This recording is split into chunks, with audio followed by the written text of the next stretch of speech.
إطار جهودها الإنسانية والدعم المحدود في إطار جهودها الإنسانية والدعم اللامحدود التي تقدمها دولة الإمارات العربية المتحدة عبر ذراعها الإنساني هيئة الهلال الأحمر الإماراتي، فقد سيرت الهيئة اليوم غافلة من المساعدات الغذائية إلى مديرية عسيلان، وهذا الدعم يأتي بحرص وتوجيهات من القيادة الرشيدة لدولة الإمارات العربية المتحدة للتخفيف من المعاناة والصعوبات الإنسانية التي أثقلت كاهل المواطن في هذه المديرية، وكذلك من أجل تحسين مستواهم المعيشي.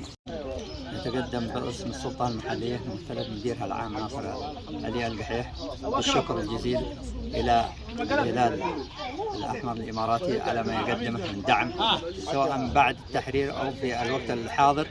كذلك نتمنى من الهلال الأحمر الإماراتي أن يتدخل في الجوانب الإنشائي والإعمار في هذه المديرية، لكونها كثير من المرافق دمرت فيها من حرب، سواء الحرب الأولى أو الثانية، فهذا نتمنى لهم التوفيق والنجاح. نشكر القائمين على الهلال الأحمر في محافظة شبوة الذي له أهمية لهذه المديرية من ضمن مديريات محافظة شبوة. بسم الله الرحمن الرحيم، الحمد لله رب العالمين، والصلاة والسلام على رسول.